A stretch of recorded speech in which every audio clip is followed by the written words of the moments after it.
자, 오늘 예레미야 선지자를 통해서 하나의 선명한 그림을 보여주는데, 하나는 생수의 근원을 보여줘. 하나는 터진 옹덩이입니다. 굉장히 극한 대조를 이루는 그림이죠. 이미지가 분명합니다. 터진 웅덩이와 생수의 근원, 이것입니다. 예레미야 선지자는 이스라엘의 두 가지 악을, 죄를 지적하고 있습니다. 하나는 생수의 근원이신 하나님을 버린 것, 그리고 또 하나는 너희들이 스스로 터진 웅덩이를 판 것이라 그랬습니다. 이 두 가지 연결되어 있는 것이죠. 하나님을 버리니까 어쩔 수 없이 자기 스스로 웅덩이를 파서 자구책을 마련하는 것입니다. 이 팔레스타인 지역은 이 건조하기 때문에 물이 귀합니다. 그래서 물을 가두는 저장소, 웅덩이를 이제 파기도 했습니다. 그런데 오늘 여기에 하나님을 버린 것과 이 웅덩이를 판 것의 연관성을 우리가 살펴보려고 합니다. 자, 웅덩이는 무엇인가? 웅덩이는 뭔가? 하나님을 떠난 인간이 스스로 문제를 해결하려고 한 것입니다. 자, 인간의 고통은 사실 여기서부터 시작이죠. 우리의 모든 문제를 우리가 풀 수 있는가? 인간이 스스로 문제를 풀 수 있는 능력이 과연 있는가? 우리 인간의 내면의 갈증을 인간의 힘으로 해결할 수 있는가? 이 질문을 해야 합니다. 굉장히 중요한 질문이죠. 우리 인간의 욕구, 우리에게 있는 어떤 갈망, 갈증, 그것을 우리의 힘으로 해결할 수 있는가? 또 다르게 표현하면 우리가 인간이 스스로 설 수 있는가? 스스로 온전해질 수 있는가? 라는 질문을 던져볼 필요가 있습니다. 하나님을 떠난 인간, 하나님을 버린 인간, 하나님을 떠난 인간, 하나님을 떠나서 생긴 그 공백은 생각보다 너무 큰 것입니다. 그게 갈증이 찾아온 것이죠.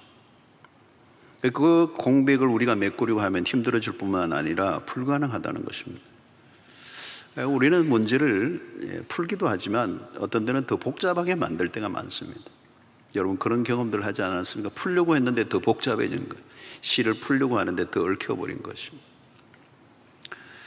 사람들은 자신의 힘과 능력을 믿고 싶어 합니다. 오늘 과학은 자신감을 내비치고 있죠. 대단합니다. 우주여행이 눈앞에 와 있습니다. 과학이 하나님의 자리에 앉아 있어요. 그런데 과연 믿어도 될까? 그것이 코로나19를 지나면서 우리가 느낀 과학에 대한 의심입니다. 인간이 스스로 인간의 문제를 해결할 수 있는가? 우리가 스스로 지혜 있다고 여기는 것이 문제입니다.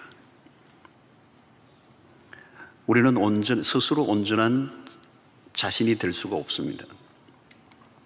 남들이 부러워하는 직장에 들어갔다고 그가 온전한 사람이 됐을까요? 학위를 하나 더 취득한다고 온전해질 수 있는가?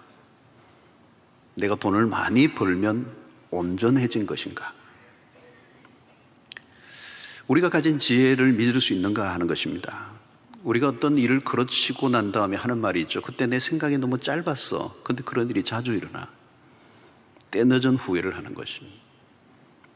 여러분, 지혜란 무엇입니까? 내가 지혜롭지 않다는 것을 아는 것에서부터 출발하는 것입니다. 인간이 얼마나 무지하고 얼마나 연약한 존재인가를 깨닫는 것이 지혜죠. 어리석은 사람들의 특징이 무엇인지 아십니까? 자신이 얼마나 어리석은지를 잘 몰라요.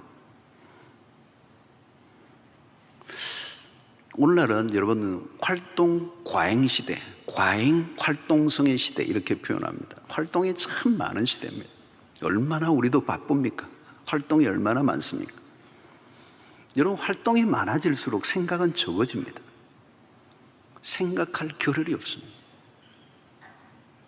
자기가 어리석다는 것, 자신이 얼마나 한계를 가진 존재인가를 아는 것만 해도 괜찮은 수준입니다. 그러나 거기까지 가는 것도 어려워요. 우리 아이들을 기를 때 늘 느끼는 것은 부모는 다 지나고 와봤기 때문에 알아요. 너 그러면 고생해. 그 아이들에게 뭔가를 알려주려고 하면 딱 한마디 합니다. 다 알아요. 안 돼요. 그 말은 뭐냐면 잔소리 그만하세요. 이것은 사춘기 아이들만 하는 소리가 아닙니다. 우리가 하나님과의 관계에서도 그렇습니다. 우리가 다 아는 것처럼. 요즘은 선배들이 한마디 하면 꼰대라고 부릅니다. 멘토링과 잔소리가 구분이 잘 안 되는 시대입니다. 누가 망하는가? 어리석은 자예요. 인간은 지혜롭지 않습니다. 여러분, 하나님을 떠났는데 무슨 지혜가 있겠습니까? 하나님을 만나기 전까지는 자신이 얼마나 연약한 존재, 얼마나 어리석은 존재인가를 알지 못하고 사는 것입니다. 문제는 이게 터진 웅덩이입니다. 터진 웅덩이는 채워질 수 없음이라고 하는 거죠. 우리의 인간의 노력과 열심으로 될 일이 아니라는 겁니다.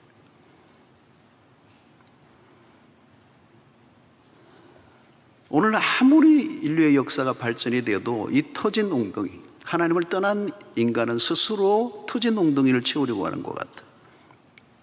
아무리 달나라에 간다 할지라도 인간의 내면의 공허함은 채워질 수가 없습니다. 죽도록 노력하지 않으면 금방 바닥을 드러내는 것이죠. 웅덩이를 채우기 위해 계속 발버둥을 치며 살아갑니다. 수단과 방법을 가리지 않습니다. 우리는 물을 마시지 않으면 살 수가 없기 때문에 끊임없이 채워야 돼요. 사람들마다 웅덩이를 채우려고 하는 방법은 다양합니다. 어떤 사람은 사람에게 매달립니다. 너무 외로우니까. 그래서 관계 중독이라고 하는 것에 빠집니다. 사람에게 집착합니다. 그게 심하면 스토커도 되기도 합니다.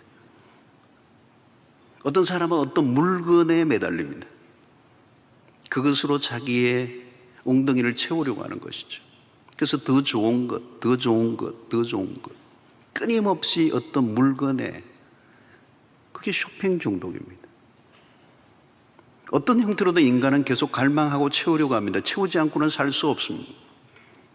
유명한 어거스틴은 인간의 갈망은 호기심이기보다 굶주림에 가깝다 그랬어요. 여러분, 호기심 정도가 아니에요. 굶주림은 이건 강력한 상태입니다. 인간의 내면의 갈망은 굶주림의 상태, 마치 굶주린 사자가 어른거리고 있는 것 같아요. 여러분, 사흘만 굶으면 성인 군자도 담을 넘습니다. 도둑질합니다. 내가 욕망하는 게 얼마나 강력한지 그것에 이끌린다는 거예요. 때로는 죽는 줄 모르고 그것을 향해 달려간다. 그것이 나의 갈증을 채워줄 수 있든 없든 갈증을 채우고자 하는 노력을 멈출 수가 없어요. 그래서 아무리 채우려고 해도 채워지지 않는 웅덩이에 인생을 거는 것입니다. 아버지가 그 길을 걸었고 아들은 그것을 보고도 또 그 길을 걸어가고, 터진 웅덩이를 채우는 이 역사의 무기력한 반복. 그래서 웅덩이를 채우기 위해 별일을 다 합니다. 인류 역사는 밑도 끝도 없는 구덩이에 바닥을 채우기 위해서 몸부림을 칩니다. 아무리 애써도 끝이 없어요. 나는 채웠다고 생각했는데 조금만 지나면 아니라는 걸 발견하게 됩니다. 여러분, 터진 웅덩이라는 이 본문의 말씀 자세히 보면 엄밀히 말하면 바닥이 없는 겁니다. 채워질 수 없는 것이죠. 그래서 사람들은 무한 반복을 하는 겁니다. 끊임없는 무의미의 반복, 절망과 허물을 끊임없이 반복하는 거예요. 여러분, 사람들은 더 많이 얻으려고 하고 더 많은 활동을 합니다. 더 열심히 살아갑니다. 그런데 이상한 것은 삶은 더 나아지지가 않다는 거예요. 성공을 하고 많은 것을 손에 쥐었는데 여전히 외로운 것입니다. 그리고 여전히 지루하다는 거예요. 이 외로움과 지루함. 그래서 외로움을 해결하기 위해 노력해보지만 힘들어요. 어느 시인의 고백처럼 그대가 곁에 있어도 나는 외롭다는 거예요. 결혼을 해도 외로워요. 인간의 외로움을 해결해 줄 수 있는 사람은 아무도 없습니다. 그래서 우리는 반려견을 키우고 온갖 취미를 가져보아도 외로움은 사라지지 않아요. 요즘 한국은 카페의 나라입니다. 아름다운 카페들이 얼마나 많은지요. 그 이유가 뭘까요? 외로움이 많다는 뜻입니다. 우리는 누군가 함께 하고 싶어 합니다. 신기한 것은 사람들이 카페에 앉아 있으면서도 스마트폰을 들여다보고 있습니다. 무엇인가 풍성한 것 같고 재미있는 것들은 많아졌는데 사람들은 더 지루해하고 힘들어하는 거예요. 터진 웅덩이라는 겁니다. 터진 웅덩이라도 노력하면 어느 정도는 채워지겠죠. 그러나 문제는 금방 바닥을 드러낸다. 만족은 잠깐이고 금방 갈증이 찾아오는, 지속적인 만족은 없어요. 결국 또 다른 것을 찾아다녀야 한다는 겁니다. 외로움을 해결하기 위해 애를 씁니다. 외로움에 대한 처방은 사실은 관계예요. 관계. 하나님이 그렇게 인간을 만들어 놓았어. 근데 하나님을 버린 순간 하나님과의 관계가 깨어지고 인간과의 관계도 깨어져 버리고 죄를 짓는 순간 인간은 공동체를 잃어버렸어. 우리는 정상적인 관계를 맺지 못합니다. 여러분, 내가 아플 때 누군가 곁에 와서 위로해 주는 사람이 있다면 참 행복한 일입니다. 그러나 여러분, 계속 있어줄 사람은 아무도 없습니다. 곁에 있어준다 해도 내 고통을 온전히 이해할 수 있는 사람은 나 외에 아무도 없습니다. 결국 홀로 고통해야 합니다. 우리는 홀로가 아니라 더불어 살아야 합니다. 문제는 함께하는 게 잘 안 돼요. 사람을 사랑하는 일이 얼마나 어려운 일인지. 이게 하나님을 떠난 인간의 딜레마예요.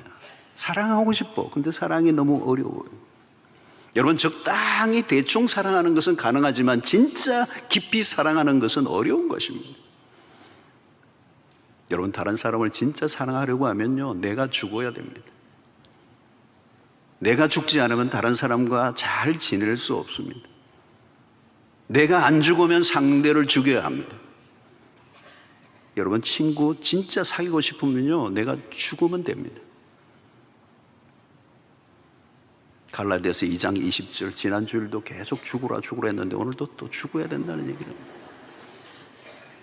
내가 안 죽고 내가 잘나면요, 상대는 죽일 수밖에 없는 거예요. 결국 우리는 웅덩이를 채울 수가 없습니다. 나도 채워지지 않았는데 누구를 채워줄 수가 있겠습니까? 아무리 애를 써도 다시 원점으로 돌아갑니다.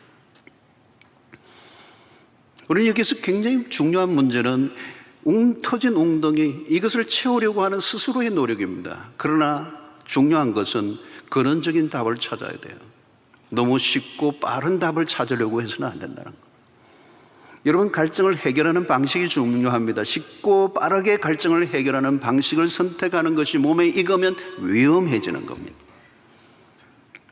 오늘날 사람들이 겪는 어려움들이 거의 대부분 여기에 해당합니다. 목이 마르면 생수를 마셔야죠. 그런데 사람들은 더 자극적인 음료수를 마셔야 됩니다. 쉽고 빠르죠. 그 한순간은 시원하지만 곧 목이 말라요. 문제에 직면하려고 하기보다 문제로부터 탈출을 하려고 합니다. 가정에서 어려움이 있으면 가정 안에서 그 문제를 풀어가려고 해야 합니다. 부부의 어려움은 부부가 함께 풀어가야 하는데 부부의 문제를 가정 바깥에서 풀려고 하면 사고가 나는 것입니다. 대개 문제가 바로 여기에서 일어나는 것이죠. 불편한 현실을 외면하고 싶은 것입니다. 그러나 피한다고 될 일이 아니에요. 교회 문제도 마찬가지입니다. 다니는 교회가 마음에 안 든다고 교회를 옮겨버리면 어떻게 될까요? 제가 호주에서 이민 목회를 오래 했는데요, 이민 목회하는 분 가운데 경험한 것은 교인들이 자주 교회를 옮겨 다닌다는 거예요. 이민 교회는. 그래서 한번 옮기면요, 원스타라고 그래요. 5번 옮기면 참모 총장이 돼요. 근데 한 번 옮길 때 힘들지요, 자꾸 옮기면요 쉬워져요. 나라도 옮겼는데 교회 옮기는 거 아무것도 아니라고. 결국은 정착에 실패해요. 계속 옮겨야 되니까. 내 마음에 드는 교회는 지상에 없으니까 옮겨야 돼요. 혹시 여러분, 완전한 교회가 있으면 당신이 절대 가지 말라고 그러잖아요. 당신이 가는 순간 그 교회는 불완전한 교회가 되기 때문에. 교회가 문제가 많이 있는 교회도 많이 있어요. 그러나 지상한 천국이 아니에요. 문제 많은 교회 안에서 내 자신을 들여다보고 거기서 받아야 될 훈련이 필요하다. 이런 배우자도 자식도 마음에 안 들 때가 있어요. 직장도 내 마음에 완벽하게 드는 직장은 없어요.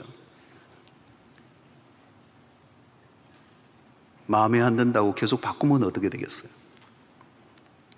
여기서 얘기하려고 하는 것은 문제를 너무 가볍게 다루고 해결하려고 하는 성향을 말하는 것입니다. 그런 경향이 반복되면 습관이 돼요. 습관은 무서운 겁니다. 잘못된 방식으로 문제를 푸는 것이 몸에 익혀지는 것이 위험하다는 것.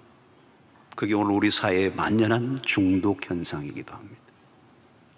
빠르고 쉽게 문제를 해결하고 싶은 것. 물론 쉽게 이혼을 하거나 교회나 직장을 옮기는 사람은 없습니다. 심사숙고하고 고민하고 기도 끝에 한 것입니다. 그러나 중요한 것은 갈등이 생길 때 그것을 해결하는 방식이 라는 것이죠. 우리는 본성상 어려운 길은 피하고 싶어 합니다.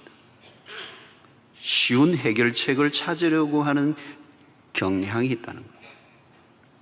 여러분, 외로움은 건강한 공동체 안으로 들어가려고 애를 써야 합니다. 건강한 공동체 안에 들어가는 건 쉽지 않습니다. 굉장히 관계가 깊어진다는 것은 많은 대가를 지불해야 합니다. 그리고 긴 세월이 필요할지도 모릅니다. 그러나 그 안으로 들어가야 한다는 거예요. 사람들과의 관계를 맺는 것을 의도적으로 피하고 외로움을 달래는 방식은 없다는 거예요. 나쁜 중독도 처음에는 그렇게 심각하게 시작하지 않았습니다. 외로우니까 담배 하나 무는 거, 그걸로 시작이 된 거예요. 그런데 그것이 더 깊어지고 알코올이 가고 도수가 높아지고 고통을 빨리 잊고 싶은 방식은 우리 세상에 많이 널려 있다는 거예요. 고통이 있을 때 진통제를 맞는 것은 쉬운 일이에요. 그러나 계속 진통제를 맞으면 그것을 더 높이면 몰핀으로 가면 어떻게 됩니까? 여러분, 신앙생활도 건강하게 배우지 않으면 종교 중독에 빠집니다. 짜릿한 종교적 판타지를 구하는, 순간적인 기적만 구하는 쪽으로 신앙이 기울면 이단에 빠지거나 세속적인 신자로 전락할 수 있습니다. 항상 쉽고 편리한 길은 어디나 널려져 있기 때문에. 여러분, 문제를 쉽게 풀어가고자 하는 것이 몸에 익혀지면 더 이상 거기로부터 빠져나올 수 없습니다. 쉽고 편리함이 얼마나 무서운가를 알아야 한다. 우리는 매우 연약합니다. 작은 유혹에도 쉽게 무릎을 꿇는 삶을 살 수 있습니다. 그 쉽고 편리함이 나를 완전히 망가뜨릴 수도 있다는 사실을 안다면 우리는 힘들어도 근원적인 답을 찾아야 된다. 그 근원적인 답은 멀리 있지 않습니다. 공허함의 원인은 하나님을 떠났기 때문에 찾아온 것이기 때문에 다시 하나님에게로 돌아가면 되는 것이죠. 그 공허함의 공백은 너무 크기 때문에 다른 것으로 메꿀 수 없는 것입니다. 우리가 어떤 일에 공허함을 느끼는 것은 하나님이 만드신 거예요. 어떤 공허를 느끼고 절망을 느끼면 그건 하나님이 그렇게 만들어 놓으신 거예요. 얘야, 그거로는 안 채워진단다.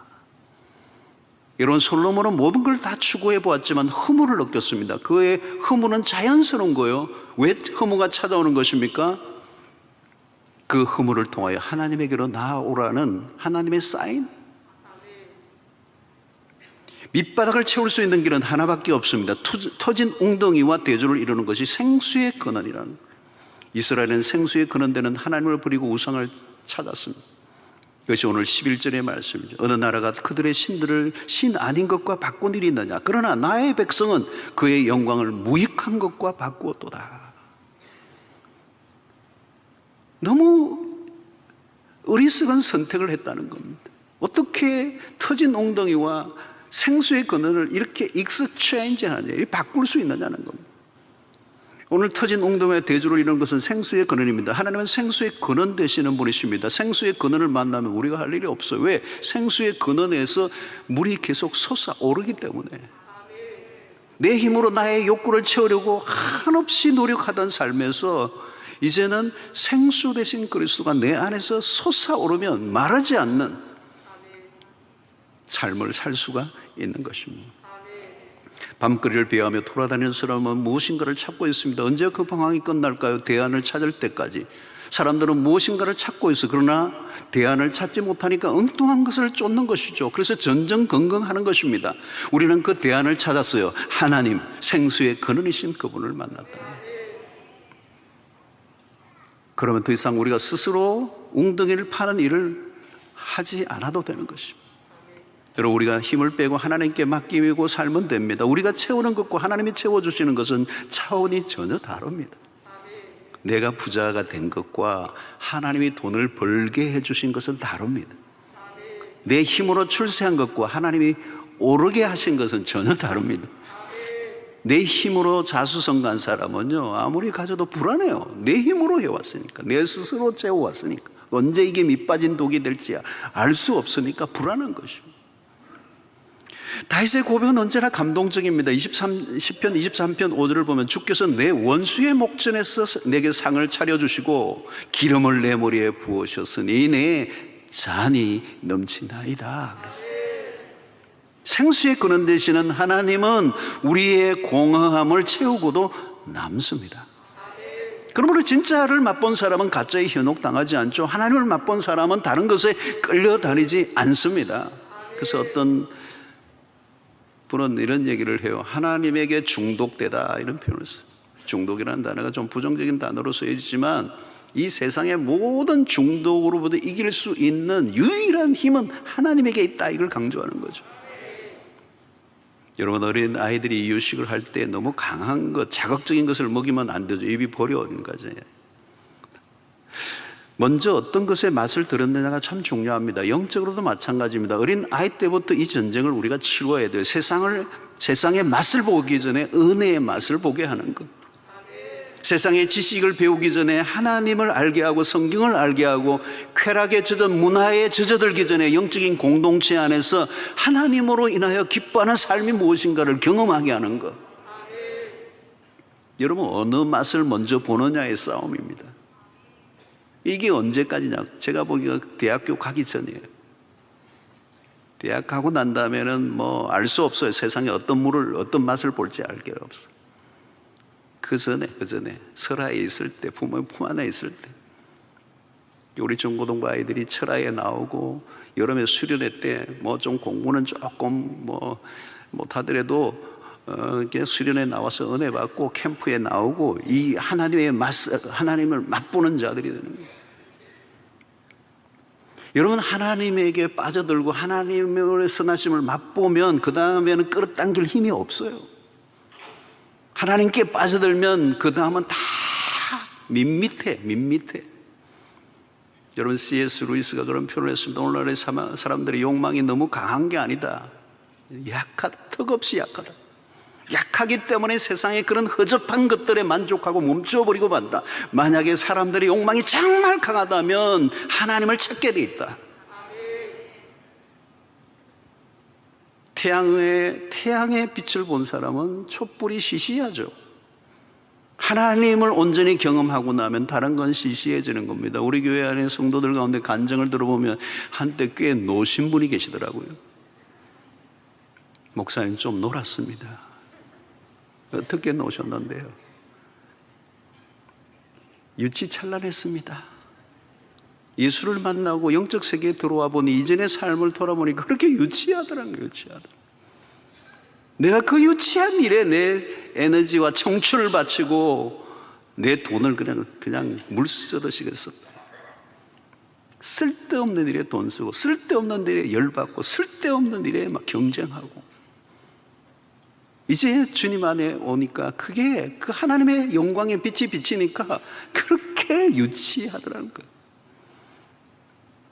여러분, 미국의 히피들이 1960년도부터 일어난 히피족들, 반사회적 활동을 하고 물질 문명에 저항하고 자연주의자를 표방하면서 그들의 삶은 술과 마약으로 통기타를 치며 해변에서 그냥 남녀가 막 뒤섞여가지고 자유분방하게, 머리는 막 치렁치렁하고 맨발로 그냥 때를 지어서 다니는 이 히피들, 1960년도 미국 뿐만 아니라 유럽에 일어났던 운동이에요. 그때 활동했던 대표적인 스타가 유명한 비틀즈잖아요. 대표곡이 Let It Be예요. 뭐예요, 여러분? 내버려둬. 근데 여러분, 놀라운 것은 그들이 어느 순간 하나님께로 돌아오는 운동이 일어나기 시작했어요. 이유가 뭔지 아세요? 놀다 지쳐서.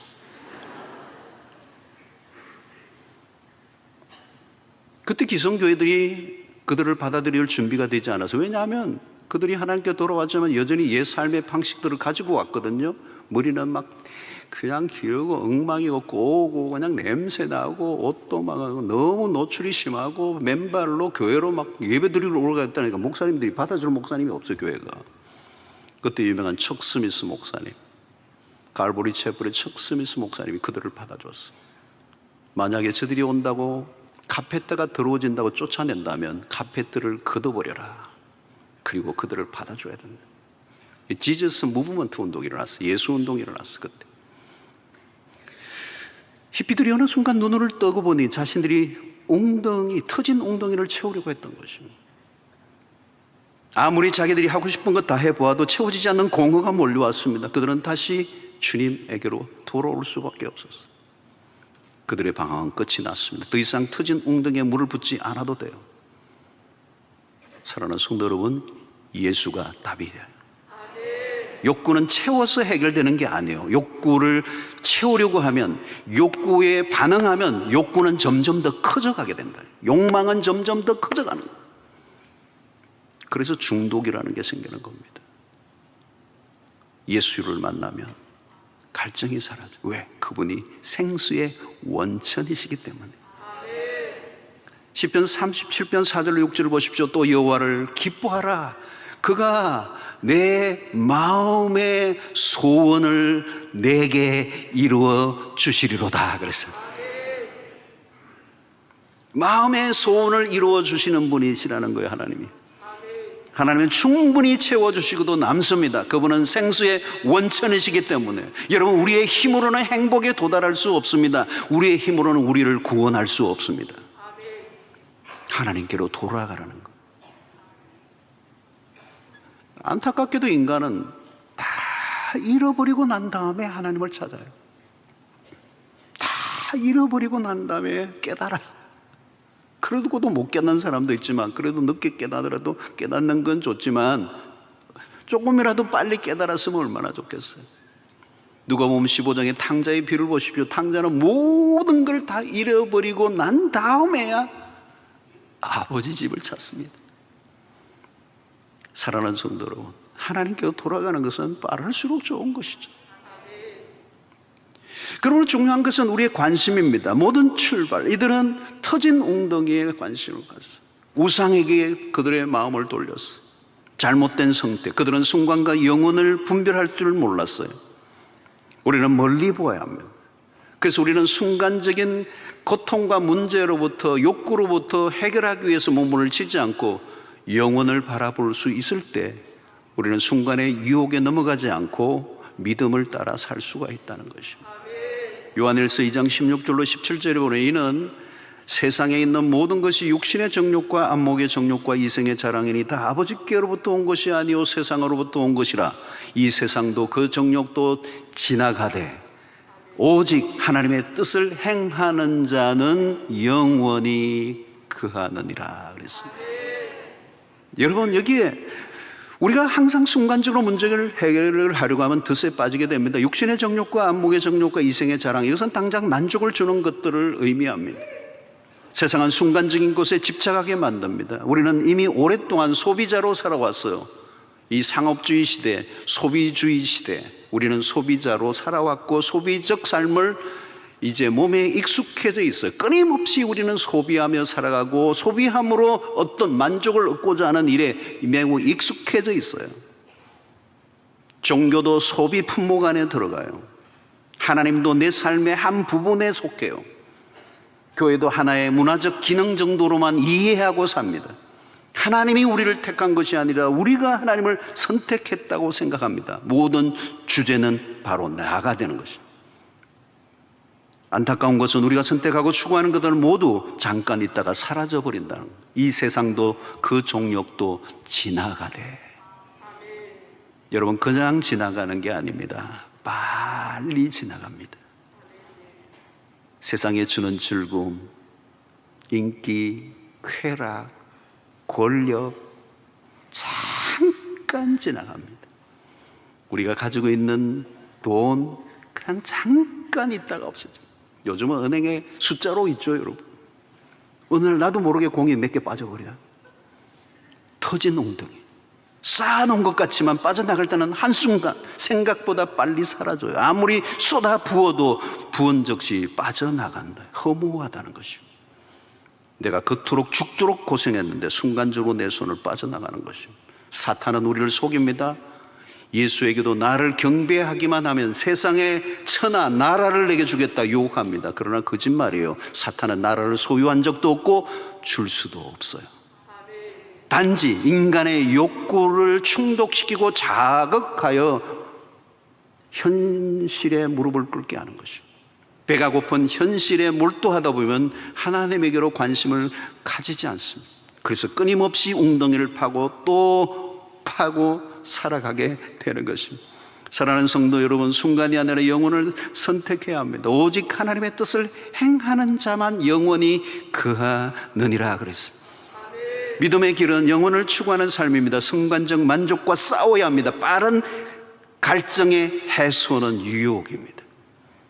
모세를 보십시오. 히브리서 11장 24절로 26절에 믿음으로 모세는 장성하여 바로의 공주의 아들이라 칭함받기를 거절하고 도리어 하나님의 백성과 함께 고난받기를 잠시 죄악의 낙을 누리는 것보다 더 좋아하고 그리스도를 위하여 받는 수모를 애굽의 모든 보화보다 더 큰 재물로 여겼으니 이는 상 주심을 바라봄이라. 모세는 잠시 죄악의 낙을 누리는 것보다 하나님의 백성과 함께 고난받는 걸 더 좋아했다는 세상과 정반대의 삶입니다. 세상은 순간적 만족에 모든 걸 걸지만 하나님의 백성은 영원한 것에 모든 것을 걸고 살아가는 것입니다. 그래서 우리의 시선은 현재가 아니라 영원이어야 하는 것입니다. 시선을 옮겨야 하는 것입니다. 그래서 우리는 날마다 질문해야 합니다. 이것이 영원과 연결되는 것인가? 지혜로운 삶의 선택은 영원을 생각하고 영원을 추구하는 삶이 되어야 한다는 거죠. 고난이 와도 하나님의 백성들이 무너지지 않는 이유는 뭘까? 영원을 사모하기 때문에. 여러분, 내가 이렇게 몸부림치며 악을 쓰고 있는 이것이 10년 후, 20년 후, 30년 후, 50년 후에 어떻게 될까?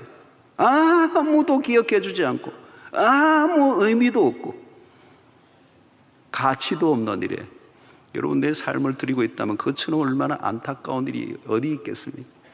내가 지금 하고 있는 이 영원한 하나님의 뜻과 연결이 되고 있는가? 내가 이렇게 애를 쓰고 내가 이렇게 노력하는데 어느 순간 아무것도 아닌 물고기처럼 사라져버리고 말 것을 위해서 내 인생을 바치고 있다면 그것처럼 억울한 일이 어디 있겠어? 그것이 바로 터진 웅덩이에 물을 붓고 있는 인생. 사랑하는 성도 여러분, 아직도 터진 웅덩이에 물을 붓고 있는 분이 있습니까? 그런 분들이 한 분도 없기를 바랍니다. 왜 지치시죠? 지치는 이유는 채워지지 않은 웅덩이에 물을 붓고 있기 때문에 생수의 끊으신 예수 그리스도 안에서 만족하고 기뻐하고 감사하고 자유하는 은혜가 있게 되기를 축원합니다. 여러분, 우리는 어떻게 해야 되죠? 여러분, 이웃을 향해 할 일이 있습니다. 사랑방 전도 축제 그냥 하는 거 아닙니다. 왜 전도해야 되는 거예요? 여러분, 딴 게 아닙니다. 지금도 내 주변에 가까운 사람이 터진 웅덩이에 물을 붓고 있어요. 이거 진짜 기가 막힌 겁니다. 저 안 채워지는데, 성경이 말씀해요. 안 채워지는 거예요. 터졌어요. 밑이 없어요. 근데 거기에 물을 붓고 있어요. 여러분, 그것이 얼마나 허무한 일입니까? 허무한 개그죠. 허무한 개그. 그냥 개그도 아니고 허무 개그. 세상은 속입니다. 조금만 더 노력하면 채워질 것이라고, 조금 더 열심히 하면 채워질 것이라고. 거짓말이에요. 그래서 우리는 사람들이 포로된 자들이에요. 중독되어 살아가요. 거기서 빠져나오지 못해요. 거기서 허우적거리고 있는 거예요. 여러분, 우리는 눈을 뜬 자들입니다. 터진 엉덩이에 더 이상 물 붓기 안 하기로 결정하고 생수의 근원이신 원천이신 예수 그리스도 안에서 그분을 모시고 그분과 함께 살아가면요, 왠지 그냥 채워진 것 같아요. 끌떡거림의 정세가 없어져 있어. 그냥 이대로 좋아. 감사가 일어나. 천하를 가진 것 같아요. 아무것도 없는 자 같으나 모든 사람을 부욕해 하는 자로다. 바울의 고백이 그런 삶이 아니겠어요? 사랑하는 성도 여러분, 한 분도 터진 웅덩이에 물 붓는 분 없기를 바라고, 이미 예수 그리스도 안에서 생명의 원천, 그 생수의 강을 끊임없이 들이마시고 있다면 이제 우리가 할 일은 터진 웅덩이에 지금도 죽으라고 온 청춘을, 인생을 쏟아붓고 있는, 안 채워지는데 채워진다고 누군가 속삭이는 그 거짓된 사기극에 휘말려 자기의 청춘과 삶을 몰아넣고 있는 안타까운 우리의 이웃들에게 생수의 근원이신 하나님에게로 돌아오라고 전도하는, 선교하는, 복음을 전하는 여러분들 되시기를 주의 이름으로 축원합니다. 하나님 오늘 또 우리에게 주신 말씀으로 인하여 다시 한번 우리의 자신을 살펴보고 더 이상 헛된 허무한 절망에 빠질 수밖에 없는 그들의 우리의 시선을 빼앗기지 않고 잠시 지나가는 결코 우리를 만족시켜 줄 수 없는 것에 우리의 인생을 매달리지 않게 하여 주시고 오직 생수의 근원 되신 예수 그리스도로 인하여 만족하고 기뻐하고 감사하고 그분만을 높여드리며 그분을 위하여 살아드리기로 결정하고 이 예수의 복음을 온 땅에 증거하며 사는 주의 백성들 되게 하여 주시옵소서. 예수님 이름으로 기도하옵나이다. 아멘.